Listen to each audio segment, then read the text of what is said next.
just really quick, since folks were not at our last session, I'm Dr. Corey Barker. I am an assistant. Well, if I can brag for a second, I just got tenure yesterday. So now I'm an associate professor. Thank you, at Bradley University. I teach in the comm department, and I teach classes related to journalism and new media and do some research in those areas as well. I've got some background, undergraduate degree is in journalism. I've worked as a journalist in a few various capacities in my career when I was in graduate school and even early on in my time at Bradley. So these are the topics I'm really interested in just discussing with folks. I did a similar session like this with the Peoria Public Library in 2022. And I'm always really interested in talking to people about their perceptions of these ideas and how, some of these topics get thrown around a lot as potential challenges or concerns that we have, how they actually trickle down to us in our everyday lives. So today, as you can see here, we're going to talk a little bit about election misinformation and disinformation and just the, oversaturation of information that is out there, specifically in relationship to elections and how that affects our ability to perceive not only what is true, but just like our ability to want to pay attention to information related to elections or pay attention to the news in general. And so as we go through here, don't hesitate, especially since we've got a small group, raise your hand, questions, comments, all fine, okay? And once again, this will be posted online, so the slides will be available. Let me get my presentation going here. Okay, so I do want to start just with some basic terms, just so we're all on the same page here about the differences, generally speaking, between, I should say, misinformation and disinformation, right? So when we hear misinformation, typically that's referring to false information that is shared by somebody who does not have the intent or doesn't have malicious intent when sharing it, right? That they are sharing that information, not trying to mislead or persuade people in a sort of negative context, right? They are sharing something that they generally believe to be true, or we'll talk a little bit about like parody and satire, right? That they might include some potentially skewed information, but they're sharing it just because they think it's funny or a joke, right? They're not trying to actively mislead people, right? So somebody sharing a news article that's got some non-credible or incorrect information on social media, thinking it's legitimate. That's sort of a basic example of misinformation, right? The more malicious example or category is disinformation, right? That's false information that's shared by somebody who has specific intent to harm, confuse, persuade people based on incorrect or false information. So when we're talking about disinfo, that's the realm of, bad actors, people who are operating, in our context, we're going to talk generally about online and social media, but in any context, right? Trying to circulate information that they know is false to persuade somebody of a particular perspective, right? So one big example of this might be what we call creating a sock puppet, which essentially means, creating, if you've got social media accounts, you've got a Facebook account, you've got a Twitter account, et cetera, creating a second, third, fourth account that is essentially fake that will spread lies about a particular person, maybe in an election context about a particular policy. If this policy is enacted, X and Y will happen. More commonly, it's used to spread disinformation or lies about particular people. So in an election context, if we take it to a national level and what we're looking ahead to in November, creating fake accounts that essentially spread disinformation about President Biden, candidate Trump, right? These are often also used in like a harassing context, right? Where these accounts are created en masse by people who are trying to manipulate the conversation or the flow of information online, where that might also involve like harassing individual people. So journalists in particular will fall victim to the sort of sock puppet campaigns, what is often known as a brigade of just a bunch of coordinated fake accounts of people spreading lies and tagging them and repeatedly harassing them in a social media context, right? So misinformation, it's false info, but there's not a lot of malice behind it. Disinfo can be pretty malicious, right? And those are the two definitions there. Any questions, comments, concerns about that? I just want to make sure we're all kind of on the same page there. So mis and disinfo, I think they're often used pretty interchangeably, right? But I think that intent is a big part of it. So there's all sorts of mis and disinfo that we can get into, and I'm happy to talk about other examples, right? Some of those are things that are completely, that include completely fabricated content, right? Things that are just entirely untrue, that are specifically trying to skew facts about any number of issues or people. You might have content or information that's been specifically manipulated, right? Maybe that is, when we're talking about videos or audio or photographs, those can obviously be in a contemporary context manipulated in such a way that confuses people, right? Last session, we talked a lot about AI and deepfake technology, right? So an example that we talked about in that session that you may have heard about in the news was the deepfaked robocall that went out in New Hampshire before the primary, that voters were getting calls from Joe Biden that was telling them essentially, don't vote, not specifically like for one candidate or another, but literally don't vote because you only can vote one time. And so if you vote in the primary, you won't be able to vote in the general election. And that was entirely faked audio by a company. In fact, they've found the company who created that online using deep faked audio, putting a bunch of Biden audio content together to create a new message, right? Then you might have something like imposter content. That's a great example, or a really great conventional example of that is a website online that looks like a news website, that has the name that sounds like a news website, right? That, like, if we've got the Peoria Journal-Star here in Central Illinois, just like something that's very similar to that, like the Peoria Sentinel or whatever, that looks like the Peoria Journal-Star website or looks like a bunch of other news websites, and then has a lot of incorrect, fabricated, manipulated information, right? We've actually seen a rash of those in the United States as a result of news deserts, which we'll talk about in future sessions, that there are tons of websites and small weekly newspapers that are mostly funded by political action groups and politicians that have really skewed info, right? Then you've got things like false context, satire, and parody, which, depending on the degree of, mis and disinformation there, right, may be pretty low stakes. Something like The Daily Show is satire and parody of news, right? Includes fact-based information, but heightens it for context or for comedic effect. False context might be, taking pieces of data or taking a policy position and skewing potential results of that as a way to make a politician or that policy look good or bad, depending on who's writing it. And then, we have things like sponsored content in a social media context, right? Individual influencers who are posting things about elections, about political campaigns, and maybe not revealing that they are being paid by one group or another. That obviously leads all the way up to full-on propaganda. And then we just have conventional mistakes, right? News companies, journalists do make mistakes. It's important to underline that, like, technically that can be misinformation. When a news company gets a fact wrong, obviously journalistic ethics and procedure dictates that when they know they've got it wrong, they issue a correction.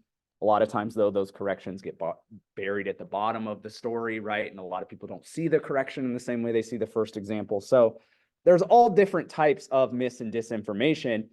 What's notable is the degree at which this is continuously referenced in not only media coverage, especially in the aftermath of the 2016 presidential election, but when individual people are asked about big time threats to society, to stability of the world. There was a big survey in the last couple of years where people in 19 countries were asked about the biggest threats to the world, essentially, in our contemporary context. This was done by Pew Research. It's a really credible research company in the New York Times. You can see that climate change was number one, But number two was the spread of false information online. So people all around the world are generally concerned about this as a particular problem, right? And, you know, to a degree, the reason that's continuing to come up is because, especially when we think about major events, right? Whether that's, you know, a global pandemic with COVID, or, you know, isolated events like natural disasters, or even things related to the weather, and especially elections and politics, there is a clear, you know, wave of mis and disinformation circulating online, right? So we're pretty constantly inundated with news reports about this as an issue, right?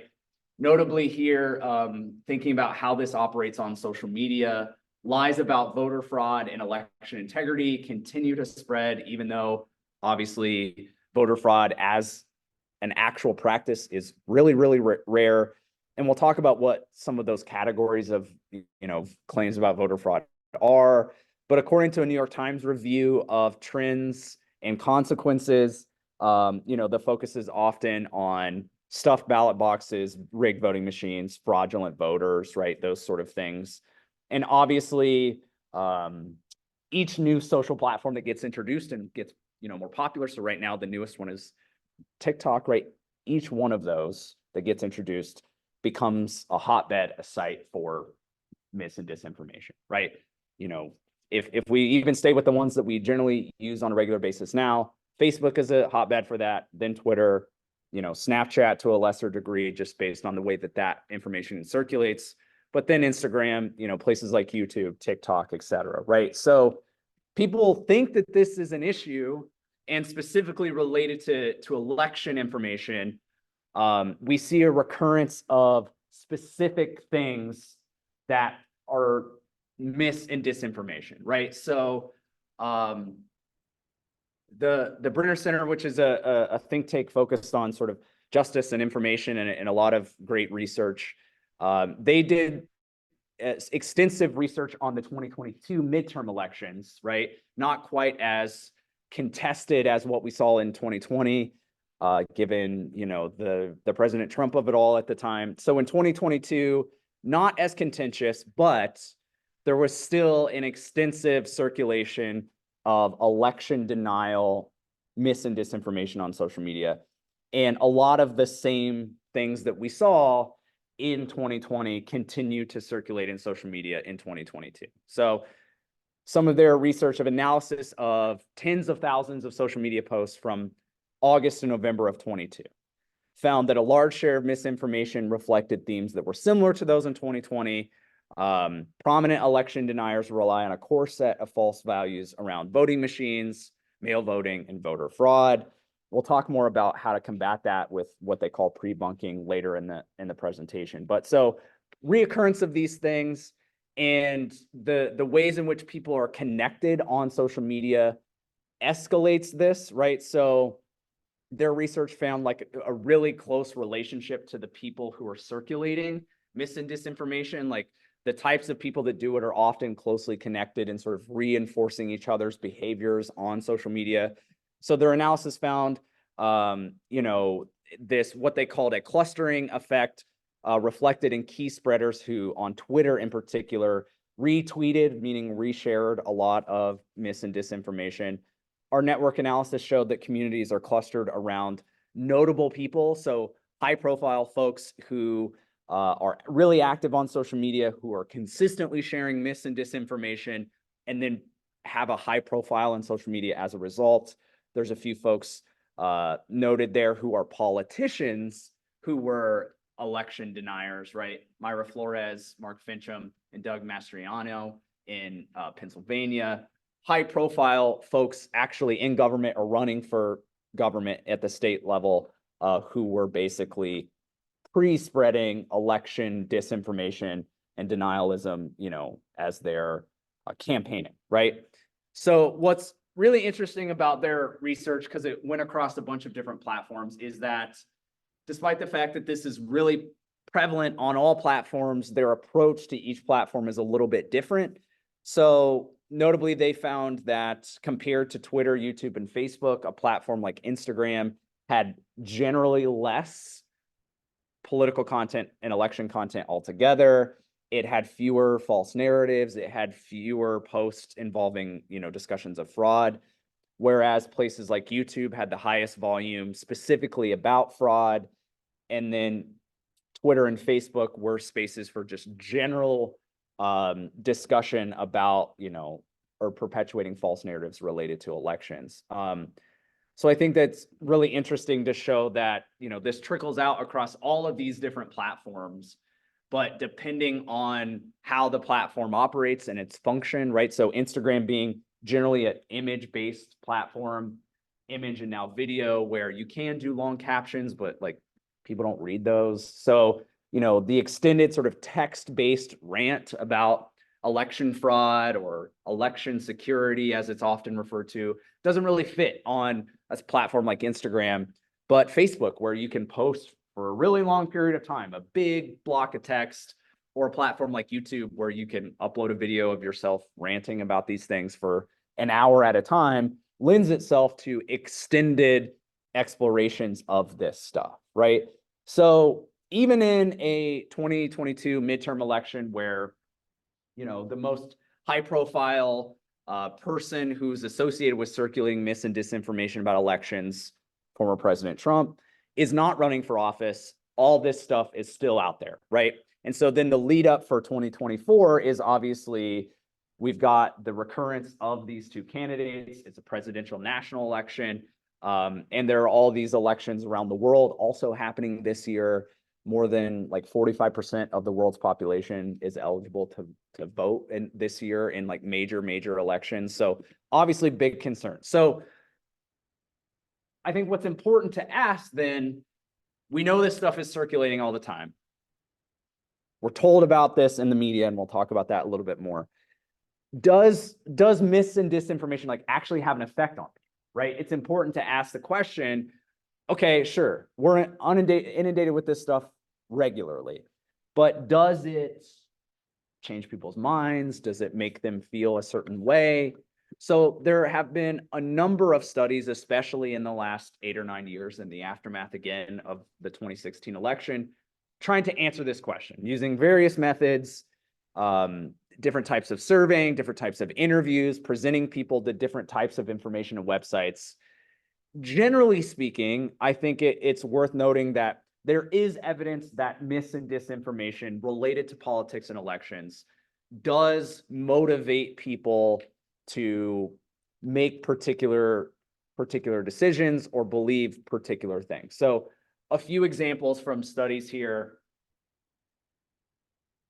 So one study found that among previous Barack Obama voters who did not buy into any quote unquote fake news about Hillary Clinton in 2016, 89% voted for Clinton, right? So people who had previously voted for Obama, who didn't believe any of the circulating mis and disinformation about Hillary, a large majority, almost 9 in 10, voted for her, right? And obviously there's clear party affiliation there. But by contrast, among Obama voters who believed through the study at least 2 fake headlines about Clinton, only 17 of those folks voted for her, right? So there is some overlap there in believing some of these ultimately fake headlines and not voting for Hillary Clinton, at least in that case. Another example here, research has shown that such micro-targeting of specific audiences, using all of the information that allows you to micro-target people on a platform like Facebook, not only influences decision-making, but impacts voting intentions. A recent paper in the last couple of years illustrated that by using AI large language models, essentially creating super micro-targeted ads based on all of this personality data and clicks that companies can get from Facebook or other platforms like this, that for every 100,000 individuals that they target with these types of things, at least several thousand of those folks can be persuaded either to vote one way or another, to potentially not vote, to believe mis and disinformation. And then the last one here, and then we'll talk about kind of what this looks like. In the 2016 election, it was found that 44.3% of Americans visited some website that made false or misleading claims related to the candidates or the election as a whole. So nearly half of Americans in that particular case, or that particular election cycle, saw information that was misleading or outright false, which I think is a staggering number. One positive thing is that a subsequent study after the 2020 election found that number dropped all the way to 26.2% of folks in the 2020 election. I think the in-between time period there, right, we saw all sorts of presentations and media coverage and focus on how do we solve this issue, right? But there is some evidence that this stuff does affect people, right? So I want to then just talk about a bunch of different areas of what gets focused on with mis and disinformation related to elections. And then we can talk a little bit about, some potential solutions to find good info, to, maybe deal with this mis and disinformation in your own social networks. So I think the one thing that just keeps coming back is what is generally known as the big lie, right? Specifically in connection to the 2020 election, specifically connected to the claims that Trump made, in the lead up to the election, on election night, in the aftermath, as the votes were still being counted in states like Pennsylvania and Michigan and so on, and then certainly everything that led into January 6th, right? So that has continued to recur on social media among politicians publicly, folks who, continue to claim that the election in 2020, and specifically like just the presidential election, right? The confusing disconnect there of somehow only the presidential election was stolen, but some of these other ones were maybe not, even though everybody voted at the same time, down the ballot, right? That continues to come up. And then obviously individual politicians have, floated questions about election security or election fidelity or who gets to vote and when in subsequent elections, like in 2022 or in smaller elections all across the country, even last year and into this year, right? But the power of this big lie that comes from Trump, right? We talk about like big, powerful people in these networks disseminating this information. Even beyond the data I have here from a couple of years ago in the lead up to the 2022 election, like recent survey results, every time folks are going to vote in a primary, right? People are generally being asked in exit polls after they vote in the GOP primary, like, do you believe the election was stolen? Do you believe that, Trump lost fair and square legally? Somewhere between 30 and 50% of those primary voters are generally saying that they think that the 2020 election was stolen, right? So that continues to circulate all across social media as well, right? And the expectation is that as we get closer to the fall of 2024, that type of stuff is going to really explode once again. In the lead up to the 22 election, for instance, most of the online conversations connected to the big lie were really focused on, we have to stop this, right? That the 2020 election was stolen, ergo, we need to do different things in 22 to stop, Biden's Democrats from stealing the election, right? And so that increased the circulation of specific narratives related to citizens policing polls, right? Going to poll locations, potentially intimidating or doing poll watching of folks who are working as, volunteer election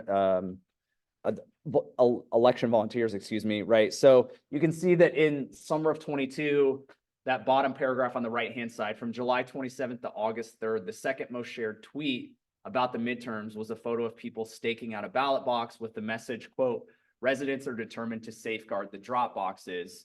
Among the people who shared it was Dinesh D'Souza, who's a political commentator, who has more than 2.4 million followers on Twitter, right? So the continued circulation of this type of stuff to the point where this year, as Trump has been campaigning, of course, he's continued to circulate not just falsehoods about 2020, but particular, claims about the ways in which Democrats are trying to infiltrate or hack the GOP primary to create additional groundswells of support for Nikki Haley, right? And he's continued to discuss that at each location, right? And some of these states do have open primaries where anybody can vote for a particular person. And I think some like folks who will vote as Democrats in the fall are voting for Nikki Haley. But the way in which Trump is framing it is that this is like a suspicious, illegal thing that's happening and not just part of the process, right? So that continues to recur. We talked a little bit, I mentioned, especially since folks weren't here last time, it's good to discuss again, the influx of deep faked info about candidates and salacious statements. So I mentioned the Biden example. There was actually an even more notable example from earlier this year or late last year. It was late last year, sorry, in September. In Slovakia, they had their presidential election, and days before election day, there was a leaked audio recording in which the more general progressive, sort of Western supported candidate was boasting about how he had already rigged the election and that he was going to win with the support of NATO and the United States, Western interests, et cetera. And you can see in the second paragraph, his voice also could be heard on another faked recording that he was going to raise the cost of beer. So very, very like malicious faked audio, and then also like low stakes, but something people are passionate about. He's going to raise the cost of beer. Both audio clips were completely faked. They were leaked onto the internet or onto social media and went fairly viral in Slovakia. And again, it's hard in these cases to prove direct causality here, but this candidate who was generally doing well in polling and all those sort of things was ultimately defeated by a candidate who is much more explicitly and outwardly aligned with Russia and President Putin. So the implication from that being, of course, that there's potential that Russia, which has done this type of thing in the past, is in some ways involved with this process, right? So these sort of things keep happening in other countries. And so if you Google or search for on news organizations' websites, like deep fake elections, right? There are tons of stories about specifically what's going to happen between, July and October here, where there's just going to be extensive deep faked audio. Biden said this, Trump said this, of all these different candidates and what they're allegedly saying. And, that this is going to be created by artificial intelligence and media production to put people in a bad light, right?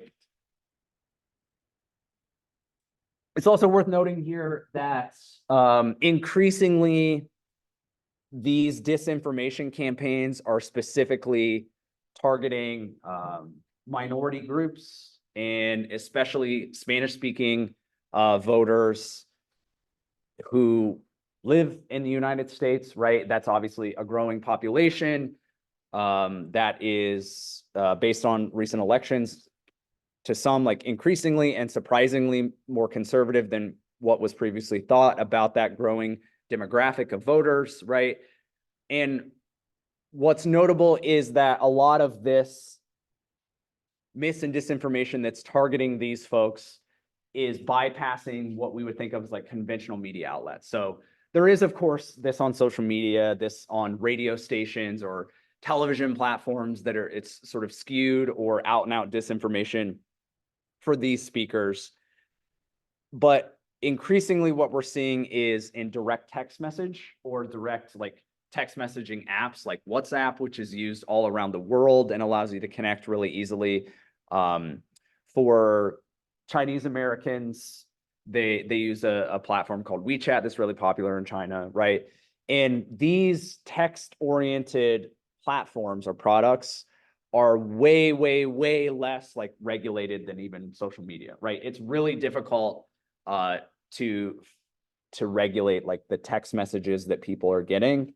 And for instance, I wanted to show a little context for that before the referendum in Kansas about abortion a bit back, there was a huge influx of texts that were disinformation about how to vote. So a blast of old-fashioned text messages falsely told them that a yes vote protected abortion access in the state, when the opposite was true, that a yes vote would cut abortion protections, right? The important thing here is that, as I mentioned, there's not a lot of like policy here related to how we actually protect all the spam text messages that we get, right? And increasingly, I don't know about you, but getting them all the time. I literally just got one, in fact. I got one 10 minutes ago from somebody that's trying to get me to donate money, right? And if you've ever signed up for an email or donated any money or voted, you're like probably getting these type of, political action text messages.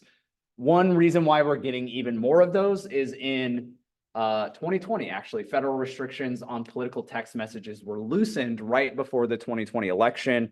As this story from NBC notes, one of the last major acts of the FCC during the Trump administration was to make it easier for campaigns to send text messages, even numbers that are on the national do not call list. So even if you've signed up for do not call me, they can get around that through text message.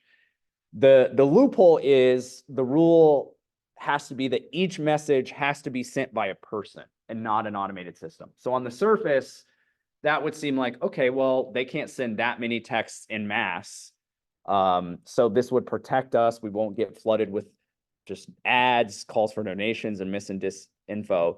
But what has been discovered very quickly is that big political action groups, campaigns, are essentially recruiting volunteers at an insane scale to essentially sit in big offices and just send messages all day, right? So it's not being automated. It is people actually sending the messages using a program that you can make it faster than just typing on your phone, right? But your 8-hour shift is just you sit down and you text as many people as possible, right? So this is becoming an increasing hotbed for all of this political crap, essentially, right? Whether it's ads from people that we actually do support politically, or it's, messages about, targeting non-native speakers about how particular political parties or politicians, want to make America a socialist or communist country, right? That's a big talking point that's going to Spanish-speaking folks, of people, especially from folks, who have family or have lived in Cuba, right? Like Cuban Americans, that's a big part of, they've been targeted by this stuff quite a bit, right? So social media is bad, obviously, as far as the site of the circulation of this stuff, and often gets blamed for the circulation of this type of content or information. But there are other places that this is really coming to us, and there's an intimacy of that information coming directly to your phone in a text message, right? Even if it's coming from a number you don't recognize, that I think is really powerful. So one of the things that I wanted to add here, and this is especially something that focuses on the idea of just saturation of information, and this is not a new idea, but I think the way in which the degree at which polls are talked about in the lead up to campaigns or during campaigns in the lead up to elections is in some ways its own type of mis and disinformation, right? This is the type of mis and disinformation where, the folks doing the polling, down to the media companies or the news companies that are reporting on these polls, are not generally operating in bad faith, right? They're not trying to convince people about false information. But the number of groups that do polls now that get reported on by mainstream news outlets like the New York Times, or, I watch like Good Morning America every morning, and they're repeatedly talking about presidential polls already, right? Between Trump and Biden, and this is what's happening in these polls, and here's how this connects back to what we're seeing in 2020. And so much of the coverage, if you follow political polling at all, is, again, dating back to 2016, this idea of like the polls being wrong, right? That in 2016, the polls suggested very clearly, allegedly, that Hillary Clinton was going to win. It did get closer as we got closer to the election, but so much of the shock of Trump winning the election in 2016 is connected to the polling suggesting that, while close, wasn't going to happen, right? Beyond the fact that a large majority or a large swath of the United States, people couldn't imagine that, a former reality TV star would be president, et cetera, right? So what's interesting is that polls repeatedly get reported on as, okay, the polls right now are suggesting, for instance, that Trump is ahead of Biden, right, at this stage of the election.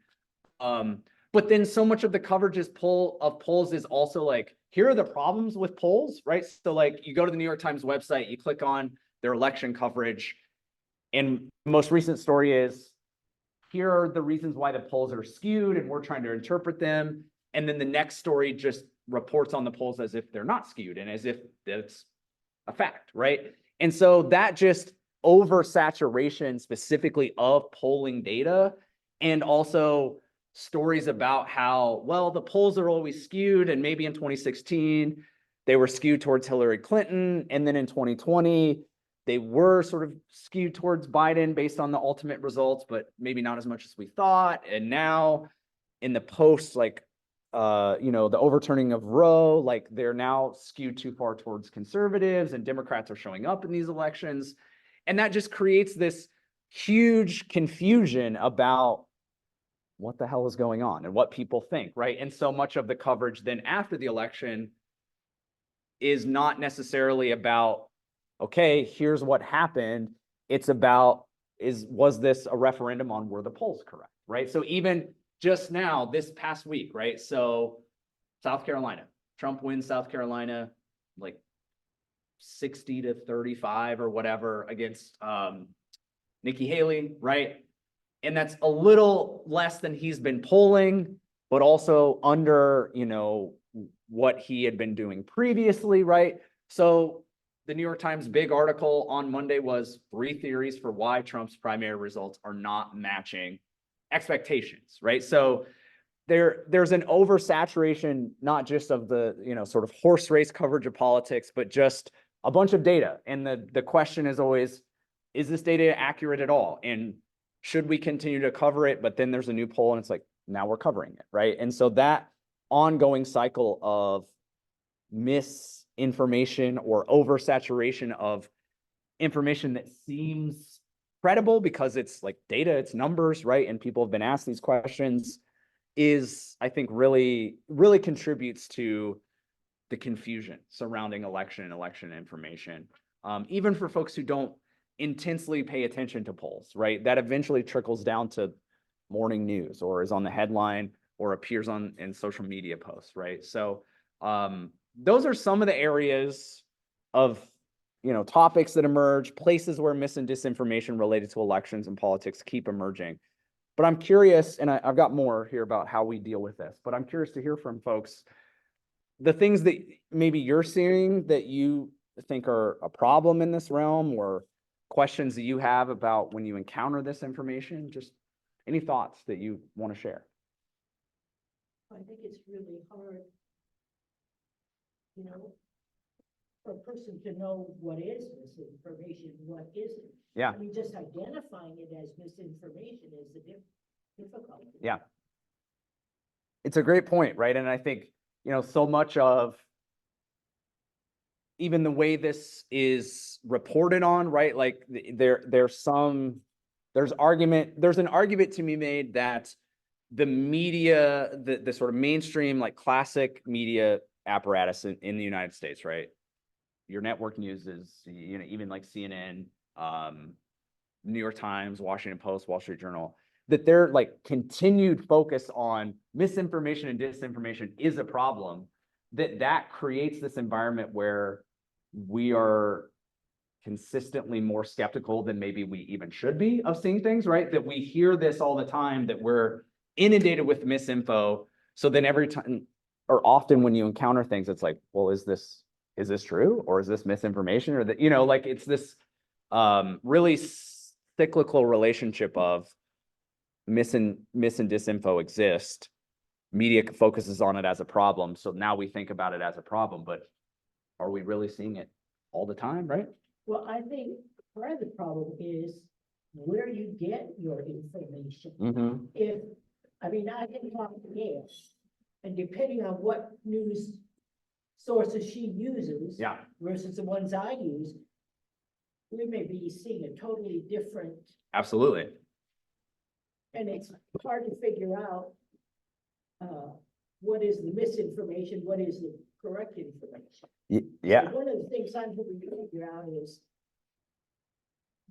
you hear something. Yeah. How do you identify it? Yeah. How do you find out whether it's misinformation, disinformation, or whether it's fact? Yeah. I mean, there is tons of advice that I typically give as far as, and there's all sorts of like slogans and acronyms for this type of thing. But, being willing, it takes a lot of work, right? I think that's also the challenge to this is if you do want to confirm, right? That means you see something or you talk to a friend, right? The work you need to do to feel comfortable that that is true or not is checking in multiple other places, right? So if you see it reported in one source or you see something on social media, then immediately going down that list of news sources that you deem credible, right? I think everybody has different relationships with different news organizations, right? But there's a level of credibility that exists with a lot of mainstream news sources, right? I think I personally have, issues with the way the New York Times covers certain things, the way NPR might cover something. But if I see something and I'm curious about if it's true or not, those are two places that I'm going to go. And then I'm going to look at a sort of network news source. And I might even consider then like an international news source, like the BBC or something like that. And I always feel comfortable with like 3, right? If I'm seeing it covered in 3 different news sources that I trust, I'm good with that, right? That I'm willing to like move on and believe that's pretty legit. The problem is that takes a decent amount of work. And if you're doing that at each time you're encountering information, it's just really difficult, right? And I think, that is the biggest question and concern that everybody has with this stuff, even the people who study it, right? Is there's really no way to know absolutely when you encounter that information, one piece of information, right? When you encounter it on any platform, any news service, the only way to, feel comfortable with it is checking it in multiple other places, right? It's not as if like you reading it on a particular news site is somehow going to reveal to you like totally true. You know what I mean? Like it doesn't have an inherent absolute truth. And I think part of the issue is we are so inundated with all different types of information from all different sources, right? That there is just a sense in our brains that some of this stuff might be untrue or might be, full on disinformation. And I think that seed is now just like planted in our head in a way that is the challenge. Like, how do we get out of that mind palace of thinking like, man, a lot of this stuff could be not true? Because from my vantage point, we've spent the last, I don't know, 30, 50 years, pick a time, like minimizing the trust that we have in institutions like the New York Times or NPR or local news sources, which barely exist anymore, right? To the point where people struggle to trust anything or to value what, in 1950, something was covered in the national news or the local news. Generally, people trusted it, right?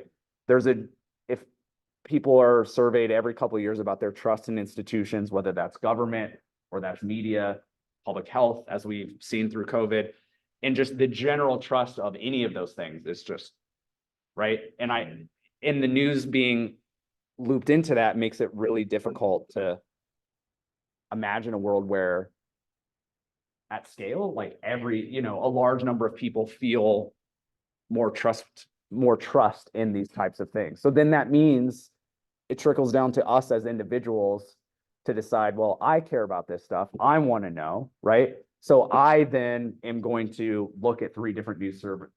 Yeah. The 3 sources that, BBC, Mhm. NPR, those are where I go. Mm-hmm. But when I'm discussing something with someone else, the first thing they say, almost invariably, is, well, that's just the you know, that's a liberal. Yes. That's a Yeah, liberal. totally. And they can list half a dozen sources, none of which agree with any of those sources. Yeah. That's, Yeah, and that's an issue that, you know, we've long had sources that are generally thought to be pretty down the middle, right? If we're using that ideology, that sort of construction, and then sources that maybe lean or very lean one political ideology to the other. And now there are just like 10,000 of those options on the extremes, right? So it's so easy to go down a path where the things that you're consuming and that you're seeing are so much more extreme and so much more reinforcing of your pre-existing beliefs, right? Where, exactly. you know, when we had a mass media environment, I don't mean to idealize the mass media environment, because certainly fewer perspectives is not necessarily better, right? But there was certainly a sense of trust when there are fewer sources, right? And even if you know, politically disagree with the coverage in certain ways in 1975, there weren't 10,000 options for you to immediately go and then have your disagreement like reinforced of someone being like, this is an outrage, right? So there's always been criticism, and I know you know this, of mainstream American media as having liberal bias, right? Now, the difference now is that just if you believe that, you can go and find 8 million news sources that provide you with exactly what you want to see, right? Or hear. And that is something that I don't, you know, this is an entirely interlocked issue where we're talking about, you know, the death of local media, the rise of social media, the ways in which even national media companies have struggled to adapt to the internet, so people don't want to pay for news. So, you know, when I talk in sessions like this or with college students, you know, there's always conversation about like even news that you might trust, like it's too expensive to, you know, pay for every month, right? And so then you're willing to just get by with things that are free, and like, you know, things that are free often come with a different cost, right? Which they might not be super credible, or they might be 65% true most of the time, but sometimes not, right? And it just is really, I mean, there's no better way to say it other than it's just really, really complicated. And I think the thing that I always come back to is it just puts it on us, right? It puts it on us as the individual person that if we want to know more, you know, it is our job to try to find 10 different sources, or to counteract what a friend might bring up, right? To be like, oh, let me fact check you there, right? And a lot of the materials that I've gone through to do these types of presentations, or, you know, books or pieces of advice, they're always like, when someone posts something on social media that you know is wrong, you should always like go in the comments and like be nice, but say like, actually, and then like show them a link to a credible source. But what I see all the time in my personal life, and then what some studies show, is that never convinces anybody of anything, right? All that does is create an argument, and then people like go back to their corner, right? And generally are like, you know, they're taking a screenshot and showing it to their friends who they agree with, and they're like, look at this idiot. You know, I can't believe this person responded to my Facebook post by saying, well, actually, you know, this and that happened or whatever, right? And I think that's really challenging, right? We talked a little bit about that last time of, you know, imagine yourselves right now, and when we talked about like deep fake audio, and even, you know, how it might influence people one way or another, and how this mis and disinformation works, right? Imagine in late October, something comes out that is, you know, so negative upon the presidential candidate that you were going to vote for, right? Especially with these two very flawed presidential candidates, right? No matter which of those two you're going to support, can you imagine any piece of information coming out that would actually change your mind about voting for the other one, right? Like in late October? Yeah. Probably not. Right. Absolutely. Just like imagining, you know, a world where someone who is, I'm voting for Trump, right? And now, you know, we're seeing that like people are saying, well, if he's, you know, if he's convicted, maybe I won't vote for him, right? But generally speaking, most people who are like locked in, I'm gonna vote for this person. I mean, maybe like literal murder. I don't mean that glibly. I just mean like, I'm not sure. And the same thing is true on the other side. Like, I can't imagine that something would come out about Joe Biden that would convince someone who was already going to vote for Joe Biden to say, I'm going to vote for Donald Trump, right? Actually, I think this person is a better. So even when we think about like, how do we change people's minds, you know, specifically when we talk about elections, people are so like polarized, right? And that is very clear from how the elections are operating and the way that people talk about these things online, that we've got, you know, roughly 43% of people over here, 43-ish% of people over here, and then the kind of mushy middle of people who are independents or don't vote or whatever. Excuse me. And that is just, the question is like, can those people like find this information and actually vote in a way that, you know, they feel motivated, they feel part of the process. Just for the sake of time, and then I'm happy to take some questions. What do you do? You know, like this gets back to like, what is the like top line advice I always give, right? When people ask me, you know, there are some really great nonpartisan sources to find information specifically about elections, right? On a national level, there's a nonpartisan source called vote.org, where you can go and learn everything you need to know on a state-by-state level about your voting process, if you can vote by mail, where to vote in person, what are the procedures for all of these different processes, do you need to register, all of that, right? You get individual reminders about, hey, this is the deadline to send in your vote by mail application, those sort of things, right? That's a really great source. And then there are local sources here in Illinois, the Illinois Voter Guide, and that's a .org as well. Similar process that actually shows you things that are going to be on your ballot. You can learn more about those politicians based on what, you know, their sort of public platforms are, information taken from their website, right? So it's not, here's what the New York Times says about this candidate. It's what they're saying about themselves. You can put in your specific address, where you live, and even your language. And that's a really great resource for folks who are maybe, you know, non-native English speakers, right? Those are two really great, just big picture, nonpartisan sources that I think are really useful. And I recommend them often. I use them when I'm thinking about these things, right? Because, you know, even informed people don't know like every candidate on some of the hyper local, or maybe I'm only speaking for myself. I consider myself an informed voter. And then every election, I'm like, wait, I don't know about this school board thing or whatever, right? Parks District. I need to know a little bit more about what people are saying. So that's, you know, finding information. The thing I wanted to talk a little bit about here that gets really pushed by think tanks, scholars, media coverage about how do we fix this, right? The macro level, like how do we fix this issue?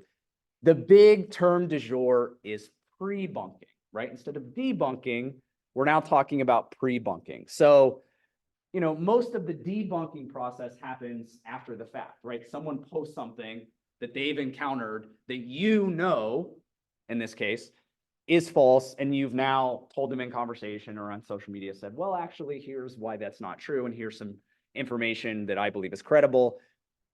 You know, as I mentioned, studies show that like that doesn't work too often, right? That oftentimes people just ignore those attempts to debunk, et cetera.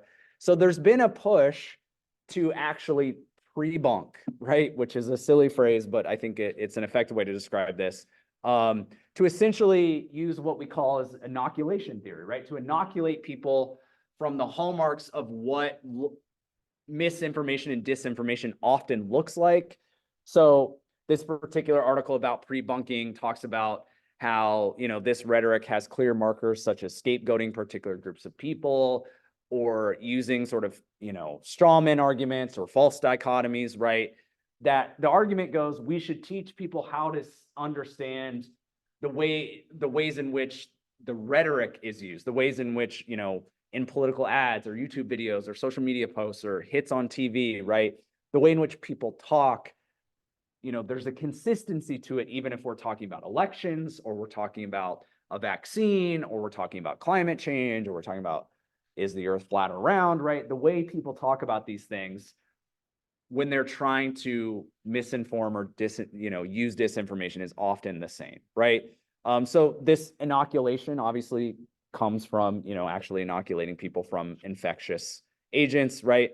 So what that looks like is, on one front, social media companies doing a lot more work on the front end, trying to convince people of truth, right? Not in the aftermath, labeling things as untrue or saying it's disinformation, but in the lead up to elections, doing a lot of work to explain to people how elections work, and the fact that rarely is there election fraud. So Google, Meta, Twitter, pre-Elon Musk, did a lot of work in the 2020 and then especially in the 2022 election of circulating posts or special features when you would go to those particular websites that focused on, you know, in this particular state, mail-in balloting is legal, it's safe, there are no cases or very few cases of fraud as a result of that,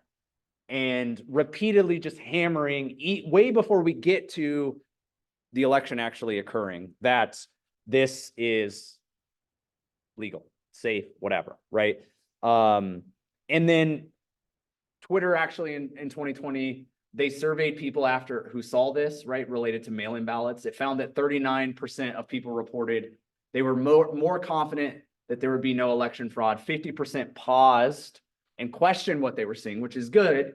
And then 40% actually sought out more information. So some of this comes from social media companies embedding way more of this stuff into their platforms.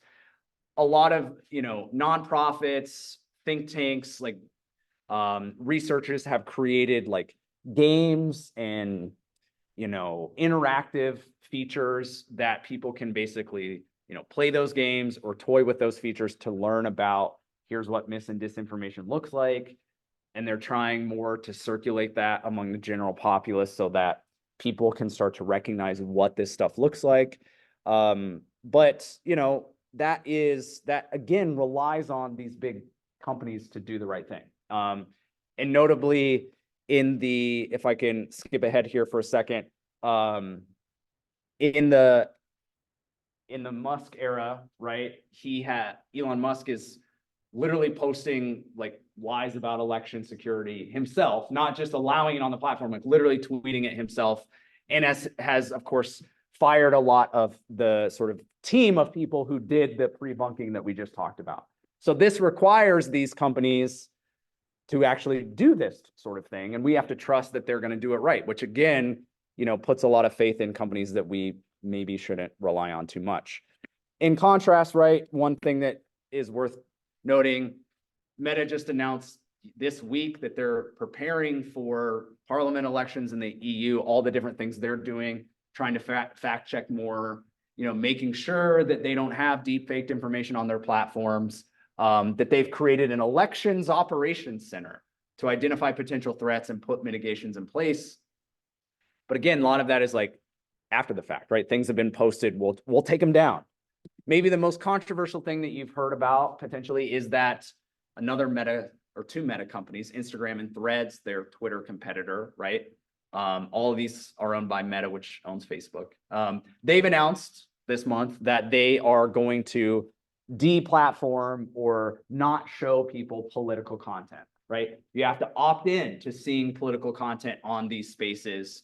And very quick, you know, quick and dirty surveys or studies have shown that a lot of news coverage is being included in that, right? So the New York Times, NPR, the Wall Street Journal, and another company I'm forgetting off the top of my head, their traffic and engagement on Instagram, for instance, within a couple of weeks dipped like 15 to 25%, right? So news coverage is being labeled political in certain cases, but this is another way that we're reliant on other entities to hopefully fix the problem. And sometimes they really take it seriously and other times they don't, which leaves us trying to figure out what to do, right?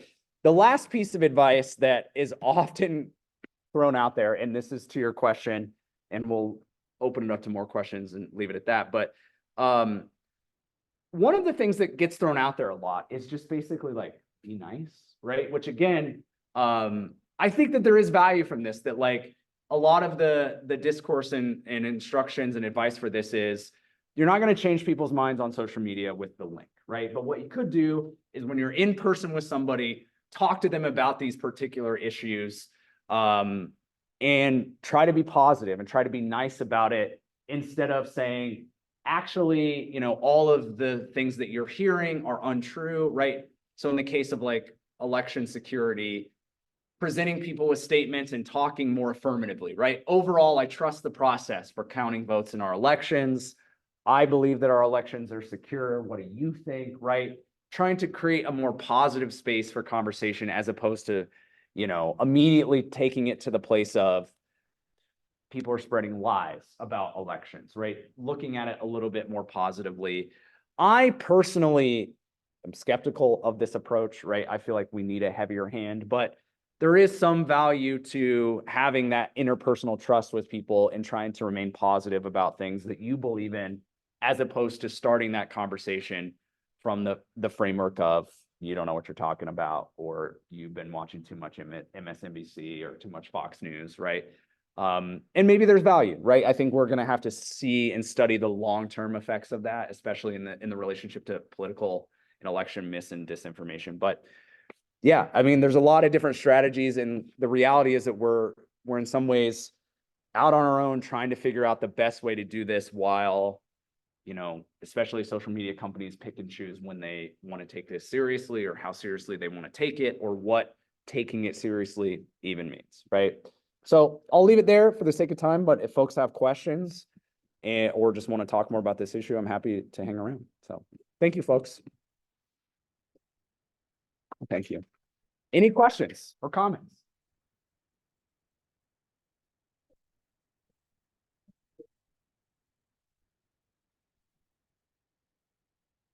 I'll say about both sides. Yeah. But that's not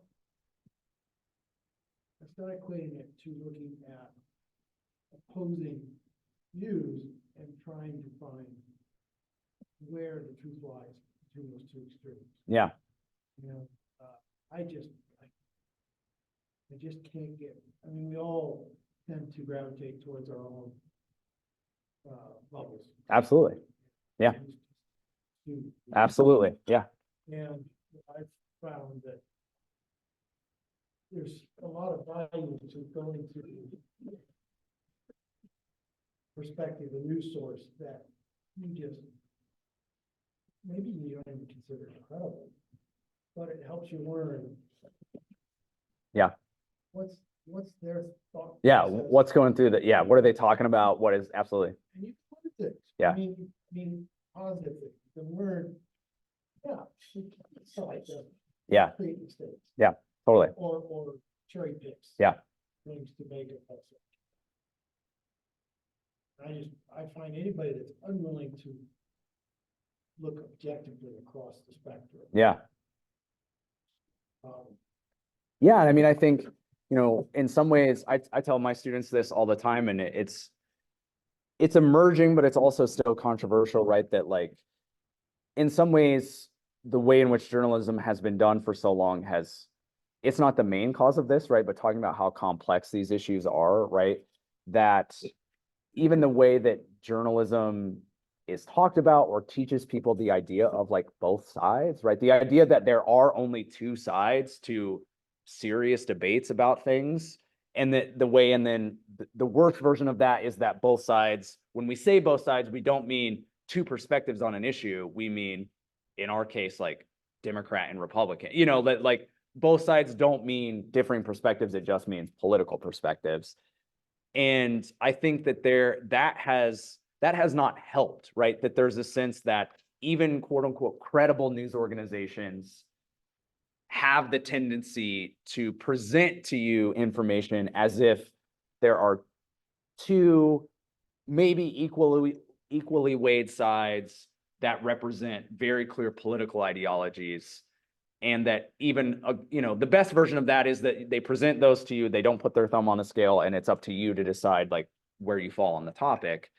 But that's still, leaves a lot of room for people who fall in the middle of those sides, who are on even further extremes on either of those theoretical sides, and also doesn't immediately couch those things into like American politics as we know them, right? Like everything can be boiled down to a political question or political issue, right? Over resources, over who's in power, but that so many things are even immediately framed as just like, what does this mean for the Democrats? What does this mean for the Republicans? I think that also closes off people's minds to think about these things as more complex, right? And that then as that gets reinforced to you through more new media that puts you algorithmically into more of the things that you want to see, yeah, it just makes it harder and harder. But I think you make a really great point about how we naturally gravitate to people that we agree with, right?